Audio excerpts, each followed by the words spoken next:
Good morning, Auto Anatomy family. My name is Sean. Today I'm really excited because we're doing two things that I have been wanting to do for a long time today.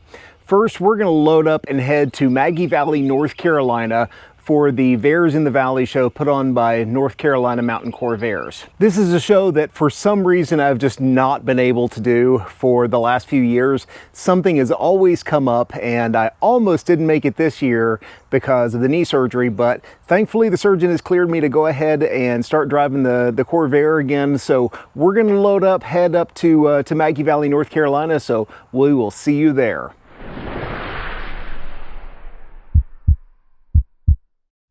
Well, we made it to Maggie Valley.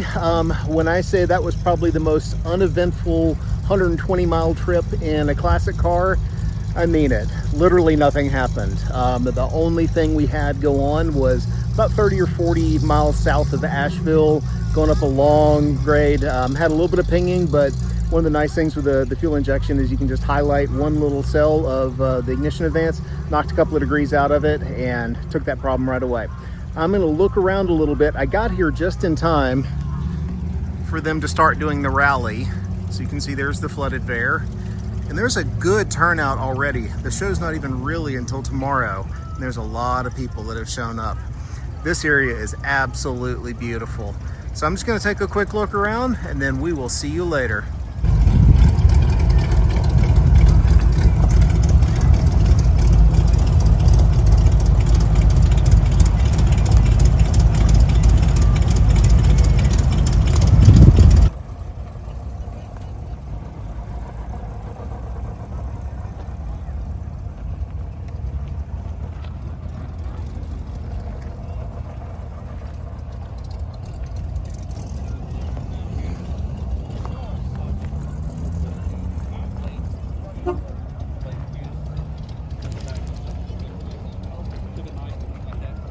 Well, good morning from Maggie Valley, North Carolina. We are kicking off Vairs in the Valley. You can see there's a few cars that have started to come in. There's still a ton to come in. The flooded Corvair definitely stands out here as being one of the least nicely painted cars and the show, but that's okay. That's not what it's meant for. So you can see cars are starting to filter in. The flooded Corvair is currently entered into the specialty modified category and is right there.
Well, we have made it back from Maggie Valley, and Vairs in the Valley was an absolutely wonderful time. I got to meet so many cool people. I can't even begin to name everybody, but I just want to say a special thank you to like Todd Pear and Rod and Billy McCall from Cherry City Corvair and Chandler Bishop, gosh, David, Dean Gimberling.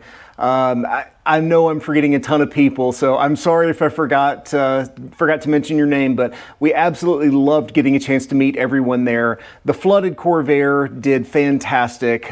Drove up there about 70 to 75 miles an hour. Got 30 miles a gallon on the interstate. The only little tuning hiccup we had, as I mentioned before, was that one little area where we got a little bit of detonation, but you know, it was so easy to just knock out a couple of degrees in that one cell and made all the difference in the world. So when I mentioned at the beginning of what's now this video, I said that there's two things that I'm really excited about that I get to do on this video. One is go to Vairs in the Valley. And two, I finally, after 3+ years, I get to replace the fuse box on the flooded Corvair. So on the flooded Corvair, we are still running with the original glass style fuses, and this fuse box, when I got the car, was absolutely chocked full of mud. It was just caked in there, so I had to like chip out all of the registers where the fuses go. Some of the little metal tabs that hold the glass fuses are rusted, and occasionally some circuit in the car will just stop working randomly, and it's because one of those fuse holders is just not making great contact. So on my list of things that I've been desperate to do to the flooded Corvair is to replace the fuse panel, and we're going to do that today. If you love seeing classic cars get brought back to life, take just a second and hit that subscribe button and ring the bell for notifications. It's an absolutely free way to help support our channel. If you do want to help support our channel a little bit more monetarily, we do have channel memberships available for as little as 99 cents a month. It can get you some behind the scenes photos, early access to video, things like that. So thank you again, and let's dive into getting this fuse panel out, and let me show you what I picked up for the car. Hopefully you can see in here just exactly how rusty this is. I'll show you a little bit better once we get the panel out.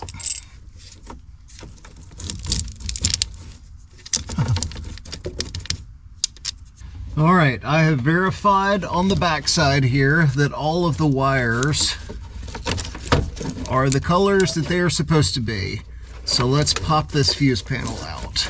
And I think you just push those two tabs in and that will slide out. Do that again.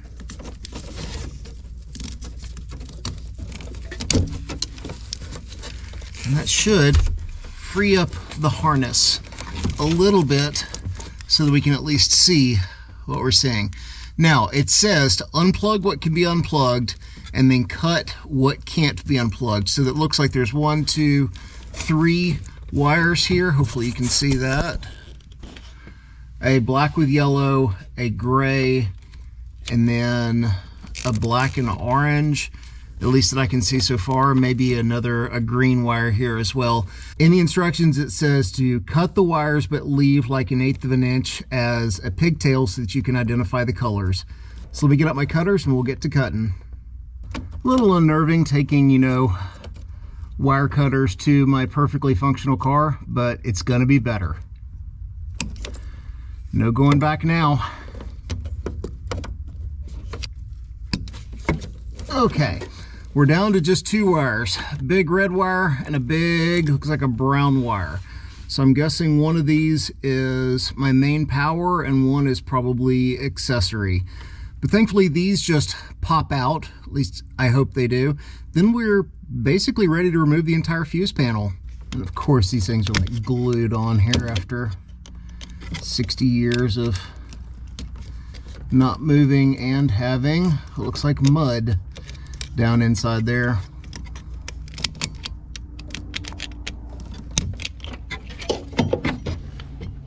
A number of years ago, I ran across Racers Inc. and Craig Nicol, and I'll make sure to put their contact information in the description, who make a replacement fuse panel for Corvairs that gives you the accessibility of adding more circuits. It gives you some flexibility of adding like LED flashers and a relay for the headlights, whatever you want to do. Plus, it adds the modern convenience of using, you know, newer style fuses rather than those old glass fuses. So I reached out, picked up one of their black box HP fuse panels with the LED flasher and the additional relay so that I can put relay power to the headlights. But let's be honest, the headlights on classic cars really aren't the best. Halogen bulbs were great in the day, but they're just not good for what we have right now. So we're going to upgrade the headlights. We're going to be putting some brighter, better headlights in it. And even though they require a lot less amperage than the originals, I want to make sure that they've got a good solid 12 volt power supply to them. Looking at the instructions, this says this can be done in between 1 and 2 hours. So I'm just going to follow the instructions and let's see how this goes. With the original fuse panel out of the car, I hope you can really see how bad this is. Like, this is all rusted, falling apart, mud coming out of this. When I undid the screws for this, like, there was this little cloud of dirt that came out. And in case some of you were doubting whether it was actually flooded, yeah, that's mud on the top of the fuse panel. Okay, following the instructions. We've got the old fuse panel out and set aside. Now here's where it really pays to pay attention, because the 65 wire colors are different than the 66. So make sure that you're following the directions here. So step 1, on the car harness, strip a 1/4 inch insulation from the yellow harness wire stub on the right side, which is a black and yellow on the 65. So black and yellow on ours. Locate the white extension in the kit. Got that. Slide a 1 inch heat shrink tube onto the white extension. High pressure crimp the white extension to the black and yellow harness on the right. Don't confuse this with the yellow or black on the left. Okay, so cut on the black and yellow on the right and then crimp and heat shrink that on. Okay, let's go find that wire. Coming under the car here is my black and yellow wire from the stub on the right. So we're going to strip this back and crimp on the white wire.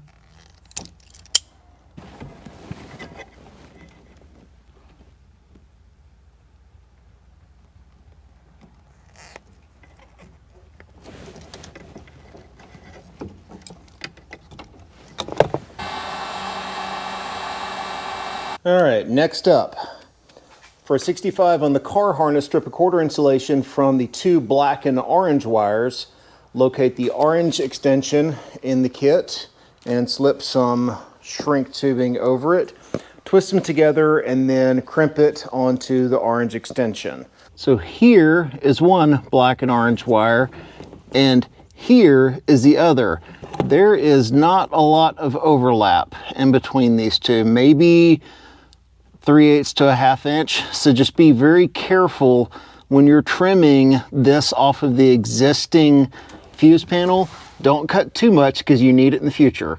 So the next few wires looks like we're just doing color to color. So gray to gray, green to green, yellow and black on the left to the yellow, and then the brown and red to the brown and the red.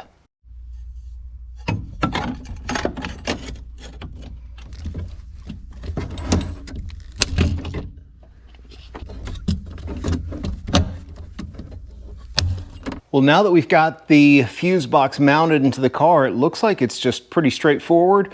Running the brown wire to the accessory end, the red wire to the bat, and then using the supplied shrink tubing with labels on them, just putting labels around all of the plugs and then plugging it in. So I followed the rest of the instructions, got all of the wires labeled, placed where they're supposed to be, zip tied in place. I think it looks great. It's definitely a lot cleaner than what we had before. So there's really only one way to test this thing out, see if it lets the smoke out. So before putting the battery back on, make sure you've got a fire extinguisher close by. I don't think that we're gonna have any issues. I mean, my hope would be that if we had a problem, it would just pop the fuses, but still good practice. So let's hook up the battery and see what happens. So no big sparks yet. Nothing is hot. Feel on the fuse panel itself. Nope, nothing is hot. so that's encouraging. So what works that doesn't need key? Okay, instrument lights work. Headlights work. I wonder if we've got tail lights. Tail lights are on.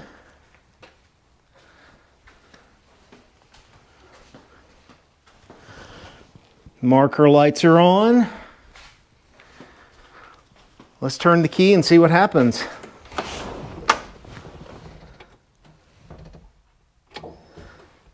Okay, fuel pump kicked on. Dash lights are on. Radio looks like it works. I see the cigarette lighter works. So if the cigarette lighter works, the radio works, the fuel pump kicked on, I bet you it'll run. But let's try some of the other things first. Okay, tail lights. Turn signals.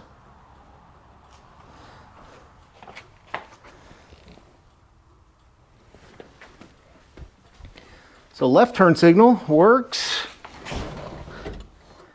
Right turn signal works. I can see it blinking up there. Horn works. Let's try and fire it up.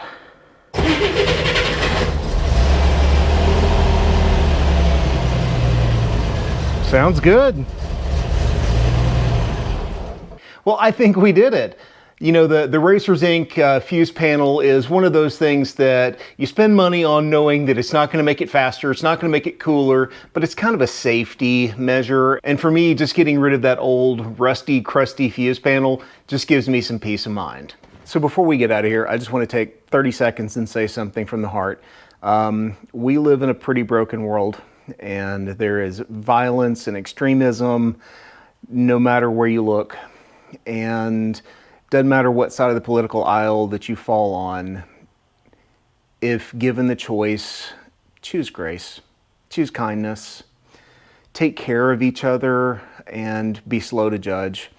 Be the kind of person that when others look at you, they go, I want to be like that person when I grow up.